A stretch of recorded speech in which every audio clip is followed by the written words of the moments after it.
Children, today we start the next unit, that is system of particles and rotational motion. We are discussing mechanics. We started mechanics with kinematics. Kinematics के बाद फिर हमने vectors, then circular motion, projectile motion, then considering the force with motion, that is laws of motion, then how much distance is traveled due to this force applied, then how much work is done, what is energy, what is power, what is work done, all these things we have discussed.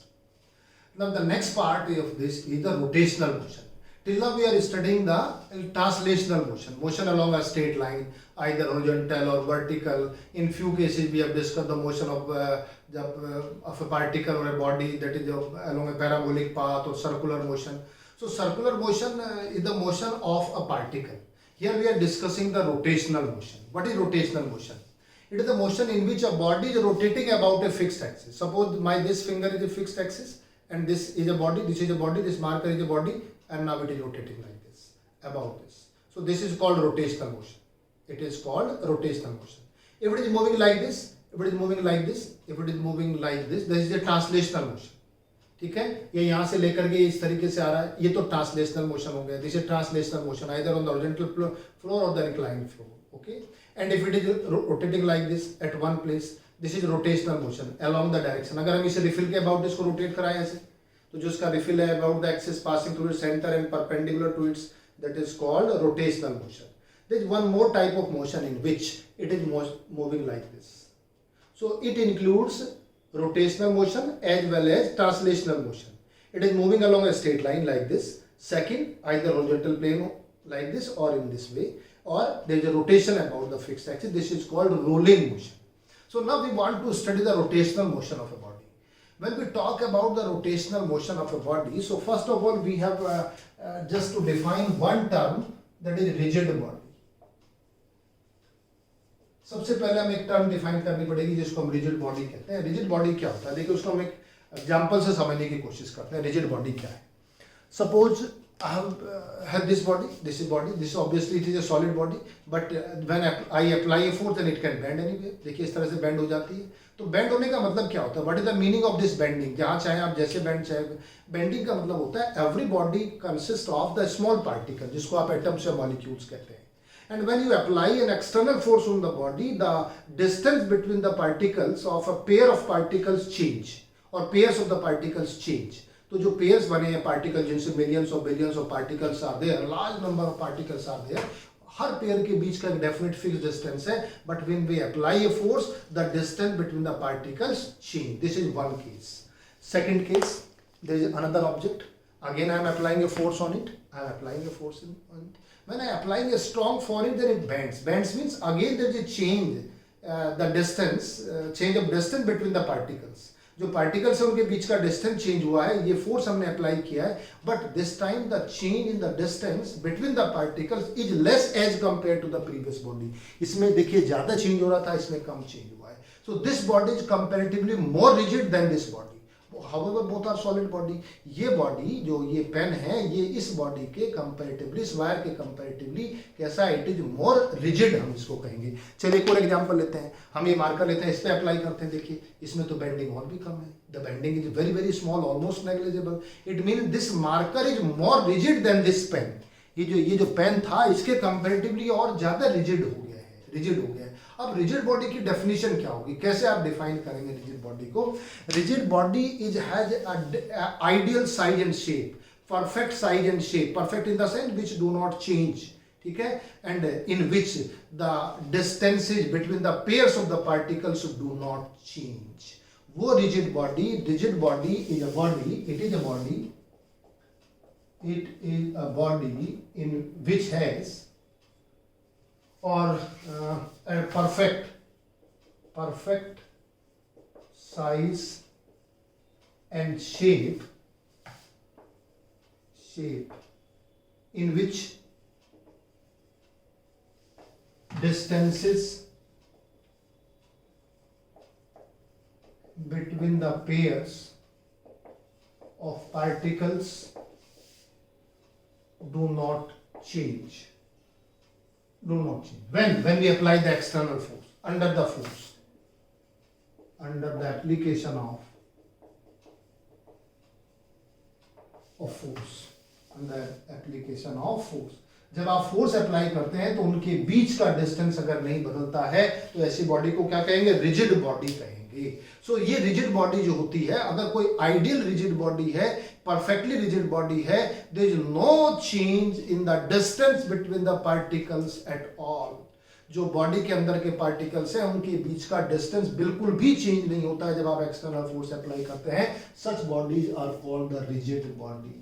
Rigid body, ideal body is not possible. There is no body in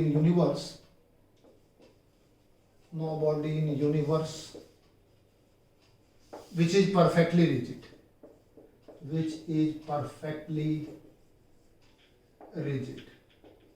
So only the degree of rigidity matters. कौन सी body ज्यादा rigid है, तो जिसमें almost negligible change in the distance between the particles under the application of the external force, the body is said to be rigid body. जैसे हमने 3 body का example दिया, these are the 3 bodies, all the 3 bodies are the rigid body, but this body is more rigid than this body is more rigid than this body. Okay, so only there is a difference between the rigidity. तो हम इसको rigid नहीं कहेंगे, rigid इसलिए नहीं कहेंगे, बहुत easily इसको तो अपने आप ही देखिए, विदाउट एक्सटर्नल फोर्स इसके वेट की वजह से इसके पार्टिकल का डिस्टेंस चेंज हो जाता है। so this body is not the rigid body, right? This is a solid body. This body can be considered as a rigid body up to the certain extent, and this body is said to be more rigid than this body. Okay, तो इस तरीके से हम rigid body को define करते हैं, which है perfect means जो बिल्कुल चेंज नहीं होता, आइडियल है, size and shape in which distances between the pairs of the particles do not change with time or under the application of external force, that is known as rigid body. And sometimes these terms are used in society also. हम कई बार कहते हैं the person so and so is very rigid and the person so and so is very flexible. Flexible means और just like liquid nature, ये physics के terms हैं जो हम अप्लाई करते हैं। फिजिक्स अगर लिक्विड नेचर है कि भाई जैसा कहते हैं, जैसे बर्तन में आपने डाला उसकी वैसी शेप हो गई, तो यानी कि वो एक इंसान ऐसा होता है जिसके साथ बैठने लगा वैसे ही हो गया, उसके यहाँ मिलाने लगा वो, तो कैसा हो गया, वो लिक्विड शेप हो गई, ठीक है। फ्लेक्सिबल भी हो गया, उसको आपने कोई बात कही नहीं वो मान लिया। कुछ बच्चे ऐसे रिजिड हैं, चाहे वो गलत सोच रहे हैं या सही सोच रहे हैं, कुछ इंसान ऐसे हैं सोसाइटी में वो रिजिड है, वो बिल्कुल मानेंगे ही नहीं, कुछ भी हो जाए वो मानने के लिए तैयार ही नहीं है। उसको कितने भी लोग समझाएं कि आप ये गलत काम कर रहे हैं, आपकी बात ये गलत है, आप अच्छा नहीं कर रहे हैं, आपको ऐसा नहीं करना चाहिए, लेकिन वो मानेंगे ही नहीं। वो कैसी नेचर कहलाई जाती है, तो कहते हैं the person is very rigid in nature. तो ये टर्म्स हम यूज करते हैं सोसाइटी में भी। तो रिजिड का मतलब ये होता है बेसिकली। तो ये तो हो गया रिजिड बॉडी। अच्छा देखिए बच्चों, ये कहाँ से क्यों हमें रिजिड बॉडी की जरूरत पड़ी? वो इसलिए पड़ी, सपोज देखिए सॉलिड बॉडी, ये कोई सॉलिड बॉडी आर्बिट्रेरी शेप की है, and when it starts rotating about a fixed axis, जब ये रोटेट करती है तो रोटेट करती है, इसके ऊपर क्या लगेगा, फोर्स लगेगा। और अगर फोर्स लगेगा, अगर ये बॉडी रिजिड है, देखो रिजिड है, इस एक्सिस के अबाउट आप रोटेट कराओ, वैसे रोटेट कराएंगे, तो अगर हम ऐसे रोटेट कराएंगे तो फोर्स लगेगा इसके ऊपर, कौन से वाला, सेंट्रीफ्यूगल फोर्स भी लगेगा पार्टिकल्स पर। उसकी वजह से पार्टिकल्स के बीच का डिस्टेंस चेंज नहीं होगा if it is a rigid body. So every particle will travel the equal distance, यहाँ ये पार्टिकल ये डिस्टेंस ट्रेवल करेगा in a given time. However, this particle will travel the less distance in completing one round. This particle is more distant. This particle will travel more distance. So each particle of the body will travel the different distances. However, in case of linear motion, it doesn't happen. वहाँ तो आप the distance traveled by the body is equal to the distance traveled by each particle of the body. But here distance traveled by the body is not equal to the distance traveled by each particle of the body. देखिए इसका radius मान लीजिए r1 है, इसका radius कितना है r2 है, इसका रेडियस कितना है r3 है, ये सर्कमफ्रेंस स्मॉल है, ये और बड़ा है, ये और बड़ा है। जितने पार्टिकल्स आप लेते जाएंगे तो distance travel of each particle will be different, ठीक है। जिनका रेडियस बढ़ता जाएगा उन पार्टिकल का डिस्टेंस ट्रेवल भी बढ़ता जाएगा। अगर हम इसको रोटेट कराना चाहें, इस वायर को रोटेट, जैसे आप इसको रोटेट कराएंगे तो देखिए इसमें तो क्या होगा, बॉडी फ्लेक्सिबल है, रोटेट ही नहीं करेगी। तो रोटेशनल मोशन में रिजिड बॉडी का होना जरूरी है, जिसमें हम डिफाइन करते हैं रोटेशनल मोशन में। तो इसलिए रिजिड बॉडी सबसे पहले आपने समझा कि इसकी हमें जरूरत पड़ेगी, किसमें जरूरत पड़ेगी, रोटेशनल मोशन में। चलिए अब ऐसे केस में हम क्या डिफाइन करें, जैसे अभी आपने बताया कि कोई भी बॉडी रोटेट कर रही है, different particles of the body are travelling the different distances, arbitrary shape की बॉडी है, सबके पार्टिकल्स के डिस्टेंस अलग अलग है, सब डिस्टेंस, तो कितना हम डिस्टेंस ट्रेवल क्या कहें, what will the distance travel by the body. इसके लिए टर्म डिफाइन करेंगे बच्चों, और वो टर्म होता है सेंटर ऑफ मास। क्या टर्म होता है, सेंटर ऑफ मास। तो हम यहाँ पर सेकेंड टर्म ले रहे हैं इसके लिए, second term is centre of mass. Centre of mass. अब देखिए सेंटर ऑफ मास क्या होता है। Centre of mass of a body we may define center of mass, I can write in short CM, of a body oblique system of bodies as a point at which whole mass of the body oblique system of bodies can be assumed or supposed to be concentrated. The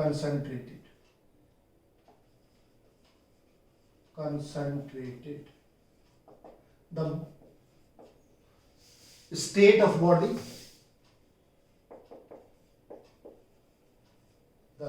body, either rest or motion, that is rest oblique motion, or system of bodies, body or system of bodies either at rest oblique motion remains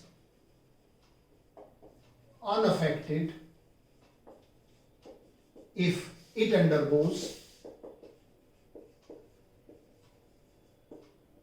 external force on that point. Which point? जिसको हमने क्या define किया? Centre of mass. अब जरा समझते हैं इसको क्या होता है। Centre of mass is a point at which the whole mass of the body is suppose to be concentrated.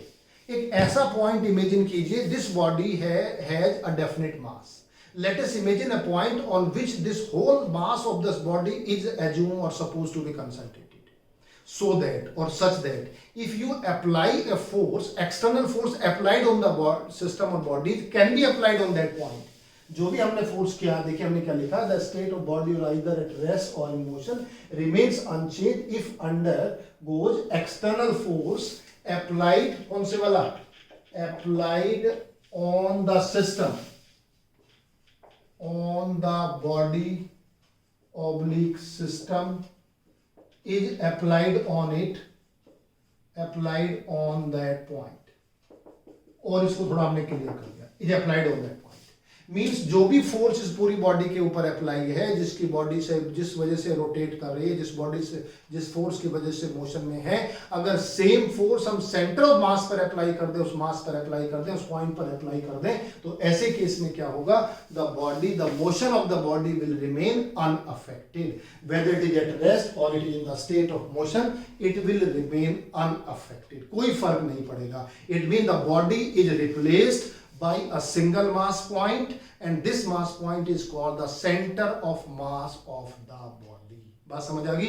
तो अगर हमने पूरी बॉडी को एक पॉइंट मास से रिप्लेस कर दें, प्रोवाइडेड और in this condition when the forces acting on the body or system of bodies can be applied on that point, the position of the body, either it is at rest or it is in the state of motion, remains unaffected, then that point can be considered as center of mass of the body. So why there is need of center of mass? अभी हमने बताया, ये जो body आपने ली थी अलग अलग, जिसमें अलग अलग पार्टिकल्स के डिस्टेंस ट्रेवल अलग अलग थे सबकी, all the particles are traveling the different distances, so the whole body is replaced by a single mass point, and the distance traveled by this particle is equal to the distance traveled by the body in the motion, the rotational motion.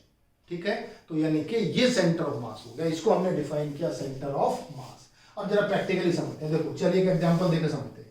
अगर ये कोई body है और ये system ऐसे move कर रहा है, it is moving in the horizontal direction, suppose this mass is m1 and this mass is m2। Okay, if it is moving in this direction, अगर ये पूरी बॉडी ऐसे मूव कर रही है, इसका सेंटर ऑफ मास ढूंढना है।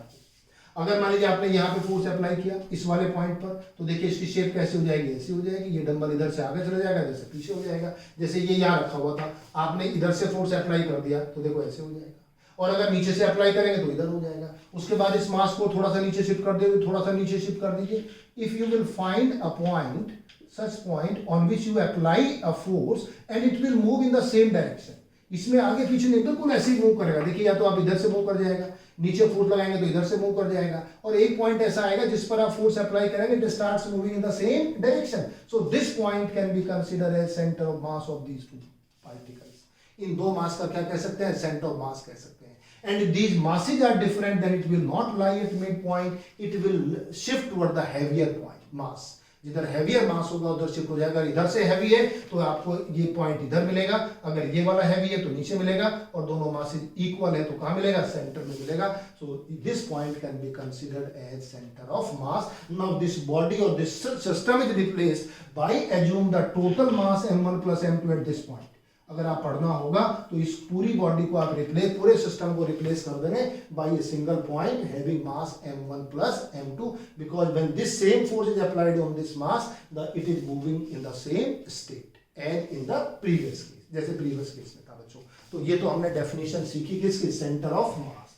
Now we will try to derive expression for centre of mass of a system of two particles.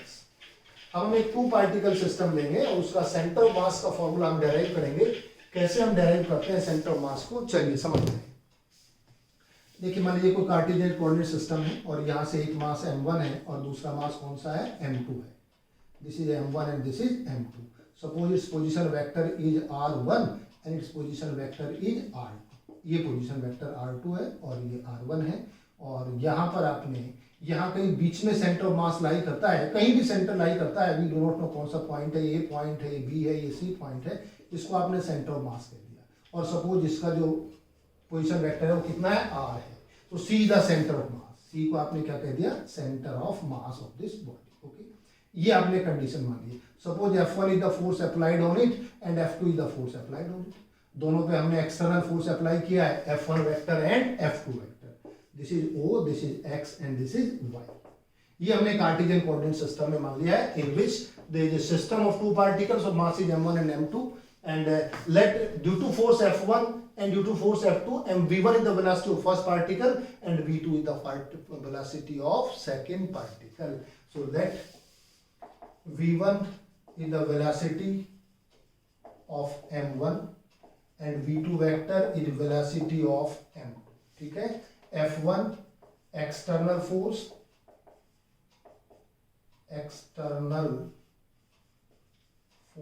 on m1 and F2 external force on m2, जिसकी वजह से मूव कर रहे हैं दोनों particle, both the particles are moving. Okay, चलिए अब हम इसमें अप्लाई करते हैं. टोटल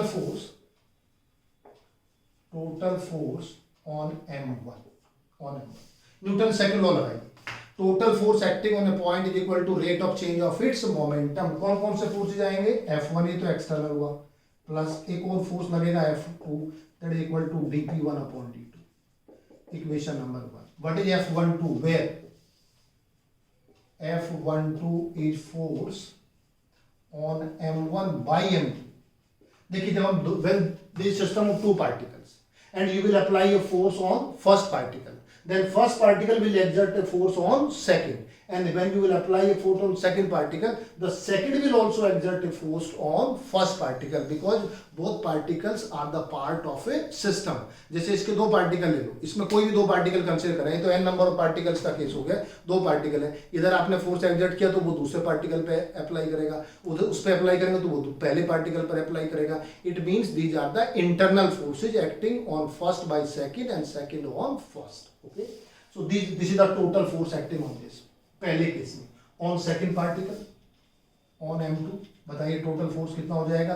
F2 तो एक्सटर्नल, F21 इंटरनल और dp2 अपॉन dt. यही पढ़ा ना, rate of change of momentum of second particle, this is rate of change of momentum of first particle. ठीक है, वेयर F21 क्या हो जाएगा, F21 is force on m2 by m1.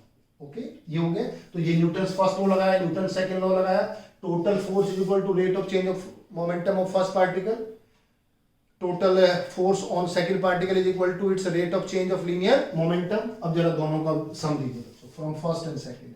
Total force on the system और net force जो कहते हैं on the system. How many particles are there in the system, two particles, F1 plus F2 plus F12 plus F21 is equal to dp1 upon dt plus dp2 upon dt. What is this? This is 0. F1 plus F2 is equal to dP1 plus dP2 upon dt upon dt. Why? By Newton third law. Newton third law बताइए क्या होता है Newton third law से? F12 is equal to minus F21. Force applied by first body on the second is equal to force applied by second body on first body, so that both will cancel each other. And this is force on first mass and this is force on second mass. So what is total force on the system? This is F. So I can write it as F, or F, where F is the total external force, is equal to d upon dt. What is this P1? P1 is m1 v1 vector plus d upon dt. Let me have some space over there. कुछ space यहाँ से लेना पड़ेगा बच्चों. और F1 plus F2 को हमने क्या कह दिया? F वेक्टर कह दिया बच्चों. F is the total force on the system, that is equal to d, and P1 is m1 v1 vector plus d upon dt m2 vt. Now it is okay, is equal to, this is total force, this is total force, d upon dt. Let me write in this way, m1 dv1 upon dt plus m2 dv2 upon dt. Can we write it as, because m1 and m2 are constants, constant can be taken outside the differentiation. Okay, can we represent this v1 in terms of the position vector? तो क्या पढ़ते हैं position vector में? बताइए v1 vector क्या होना चाहिए? It must be dr1 upon dt. What is v2 vector? It should be dr2 upon dt. Rate of change of position of first particle, rate of change of position of second particle. So I can write here m1 d upon dt in bracket dr1 upon dt. क्या किया आपने यहाँ पर? v1 की जगह क्या लिख दिया? dr1 upon dt. Similarly, I can write here m2 d upon dt dr2 vector upon dt. Can I write like this? Okay.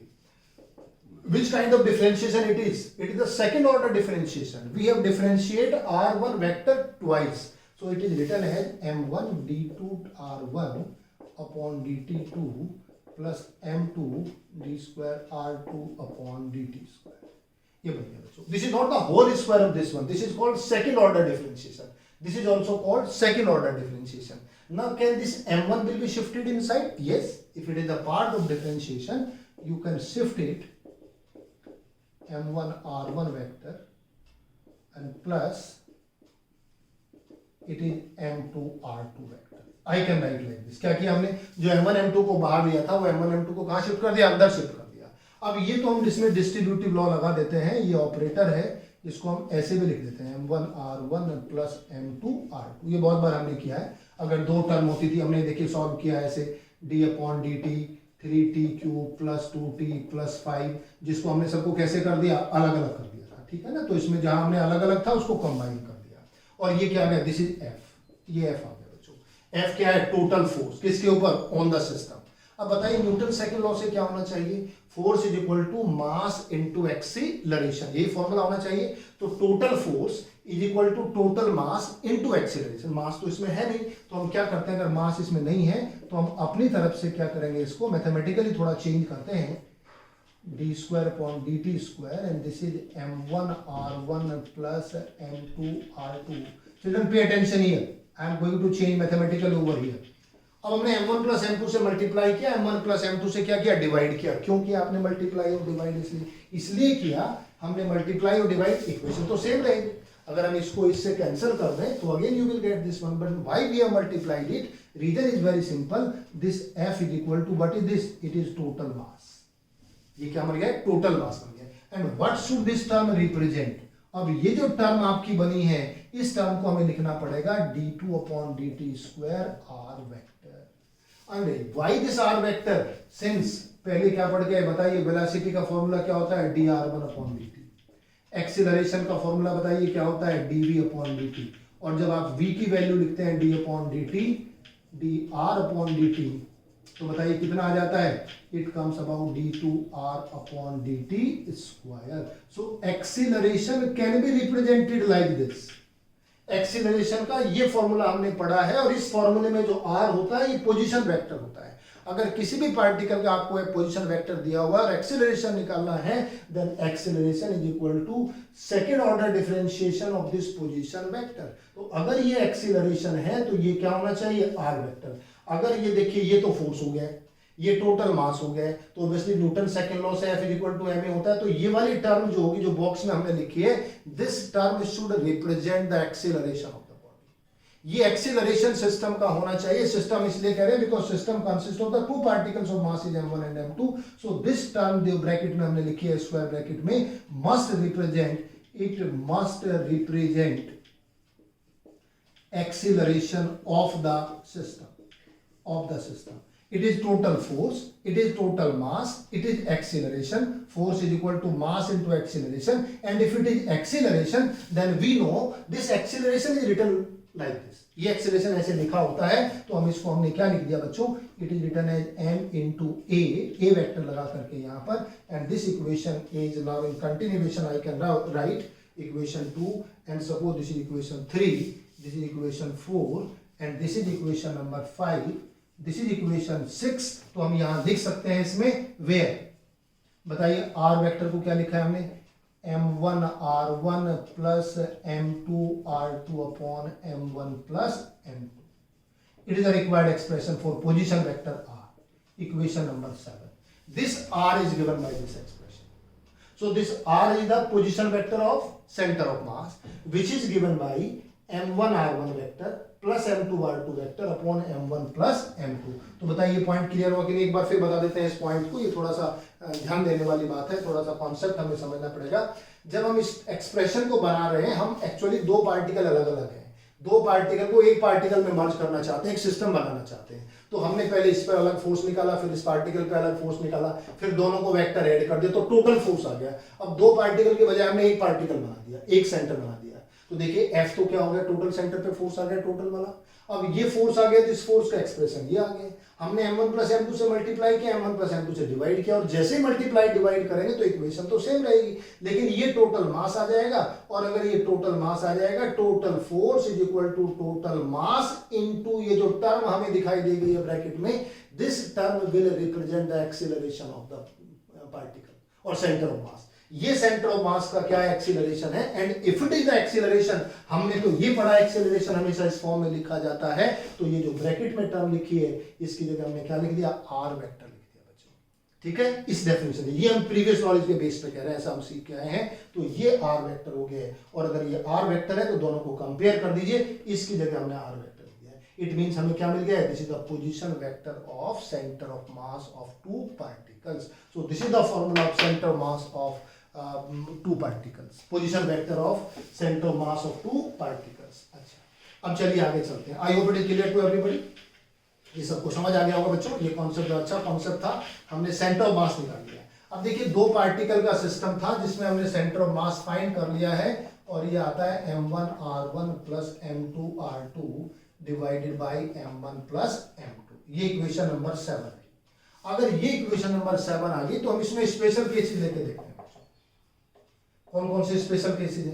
If this centre of mass lies at origin, if CM lies at origin, अगर ऐसा system लेगी जिसमें centre of mass origin पे लाई करें, तो बताइए origin के लिए R की वैल्यू क्या हो जाएगी, 0 हो जाएगी। और जब ये 0 हो जाएगी तो क्या मिलेगा,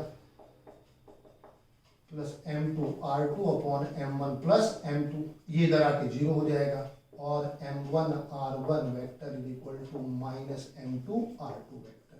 और इससे अगर हम r2 वेक्टर निकालना चाहें, then minus m1 upon m2 that is r1 vector. This minus sign indicates that this position of r1 vector is opposite to that of r2 vector. It means if one of these two particles lies on right side positive side, then other will lie on left side, that is on negative side। Origin में जानते हैं, अगर ये particle यहाँ r1 है तो इसके left side में पार्टिकल कौन सा हो जाएगा, ये r2 होगा।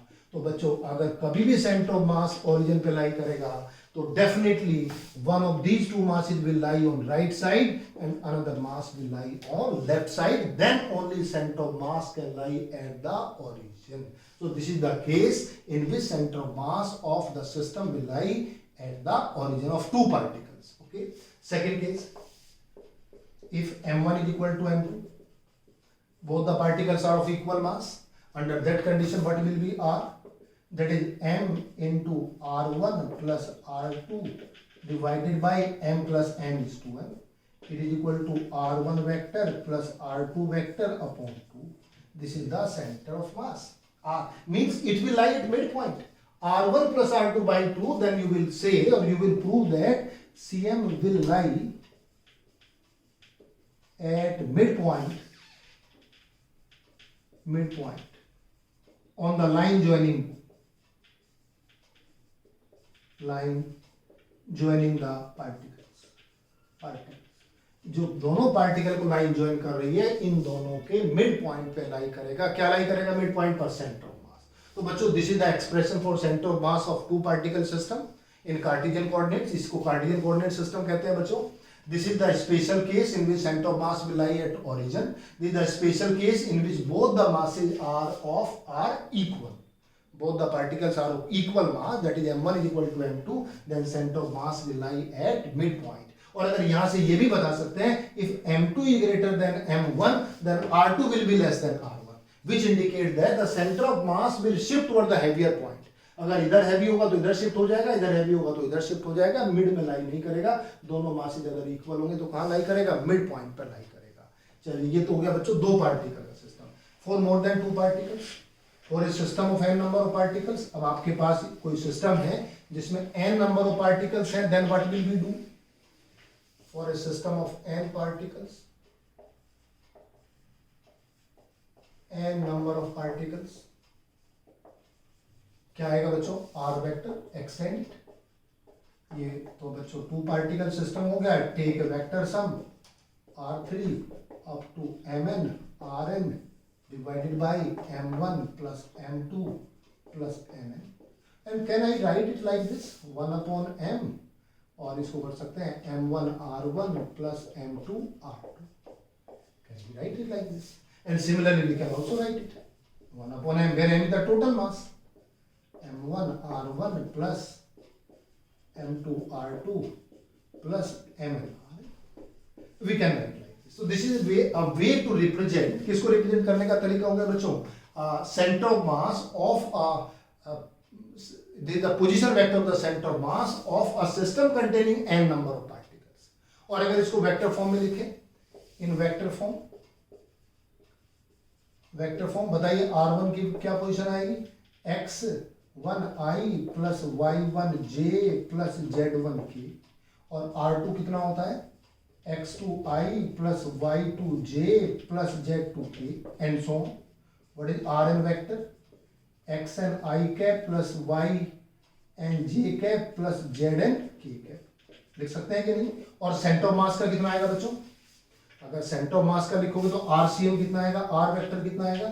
This is x is the centre of mass i cap plus y j cap plus z k cap.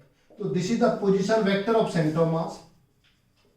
Position vector of center of mass. This is the position vector of first particle, position vector of second, position vector of third. By this definition, अगर इसको हम इन पर apply करें तो बताइए x कितना आ जाएगा? Now x is equal to 1 upon m. बताओ यहाँ से कितना आएगा? फर्स्ट के लिए, पहले पार्टिकल के लिए कितना है? x1. दूसरे के लिए कितना है? x2. थर्ड वाले के लिए कितना है? x3. तो ये आएगा बच्चों summation i is equal to 1 to n mi xi. कैसे लिखोगे? m1 x1 plus m2 x2 plus m3 x3 upon m. देखो ये तो है m1 r1 plus m2 r2 plus m3 r3. x coordinate लो r का, तो कितना आएगा? m1 x1 plus m2 x2 plus m3 x3 plus mn xn. और ये भी कौन सा कोऑर्डिनेट आ जाएगा? x आ जाएगा. अब बताओ y को कैसे लिखोगे? इसी तरह से r की जगह r का दूसरा कंपोनेंट कौन सा ले रहे हैं? y. बताइए y कितना आएगा? 1 upon m summation i is equal to 1 to n. पहला क्या आएगा? m1 y1, दूसरा क्या आएगा? m2 y2, फिर क्या आएगा? m3 y3. और जब आप समेशन लेंगे तो mi yi हो गए. ऐसे लिखना सीखा था क्या आपने? और z कितना आएगा? z coordinate that is m summation i is equal to 1 to n mi zi. So these are the three coordinates. और बहुत सारे न्यूमेरिकल्स में हम यही फॉर्मूले अप्लाई करेंगे जब इनको आप एब्रीवेट करके लिखोगे. अगर हम इसको थोड़ा डिटेल में लिखना चाहें तो बताइए इसका मतलब क्या हुआ? m1 x1 plus m2 x2 plus mn xn divided by m1 plus m2 plus mn, ये बनेगा बच्चों। ठीक है, इसी तरह से इसको क्या लिखोगे, m1 y1 plus m2 y2 plus mn, yn divided by m1 plus m2 plus mn, और इसको क्या लिखेंगे, m1 z1 plus mn zn upon m1 plus m2 plus m, ये पढ़ते, ये बनेंगे। This is the x coordinate of centre of mass, this is y coordinate of centre of mass, this is z coordinate of centre of mass, and having n is the total mass of the system. So center of mass of a system containing n number of particles of mass is m1 m2 mn, m1 m2 f2 mn, and having masses having the x coordinate x1, second particle x coordinate x2, nth particle of x coordinate xn. So this is the position vector of center of mass of two particle system. This is the position vector of center of mass of n particle system. This is a way to write the position vector of first particle, second, nth particle. This is position vector of center of mass of the position vector of center of mass, and these are the coordinates of center of mass. Should I write Cm? Should I write Cm directly? So if I am writing, should I write Cm also here? If I am not writing Cm over here, then it is understood it is the position vector, the x coordinate of center of mass, y coordinate of center of mass, z coordinate of center of mass. This is position vector of center of mass. Symmetrically apply किया आपने, ये सब आप जानते हैं। देखिए इसकी जगह ये वैल्यू रख दीजिए, r1 की जगह ये रख दीजिए, r की जगह ये रख दीजिए, i के कोफिशिएंट को कंपेयर कर दीजिए, पहली एक्सप्रेशन आ जाएगी। ऐसे ही y की जगह y वाली टर्म कंपेयर कर देंगे, z की जगह z वाली टर्म कंपेयर हो जाएगी, ये रिजल्ट्स आ जाएंगे बच्चों। So these are the components or x component, y component and z component of the position vector of center of mass. So in this lecture we have defined what is rotational motion, what is translational motion, what is rolling motion, what is a rigid body, and then center of mass, and what is the position vector of center of mass of a two particle system, of n particle systems, what are the coordinates of center of mass of the system. Okay, one more important information about center of mass is it's not necessary that the center of mass of a body will lie at a point where there is actual mass of the body. Just like in this case, center of mass will lie on this body itself. कहीं न कहीं इसी पे lie करेगा center of mass. अगर ये uniformly mass distribution है तो मिड पे लाई करेगा, अगर नॉन यूनिफॉर्मली है then it will lie on the body, but it is not in all the cases. जैसे मान लीजिए ये वाला है, इसमें सेंटर ऑफ मास कहाँ लाई करेगा, कहीं सेंटर पे लाई करेगा, यहाँ कहीं बीच में लाई करेगा, तो यहाँ भी एक्चुअल मास है। लेकिन in always it is not possible the centre of mass will lie at a point where there is actual mass, just like in case of a ring. अब रिंग में कहाँ सेंटर ऑफ मास लाई करेगा, in this ring centre of mass will lie at the centre of the ring, and actually there is no mass at its centre. यहाँ centre पे कोई मास नहीं है तो यहाँ सेंटर पे लाई करेगा। So the centre of mass of a particle of a body or a system of body में lie where there is actual mass and where there is no actual mass of the body oblique system. तो ये जरूरी नहीं है कि centre of मास वहीं उसी point पे लाई करे जहां पर क्या होता है एक्चुअल मास लाई करता है। It may lie at a point where there is no actual mass of the body. So this is something about the centre of mass.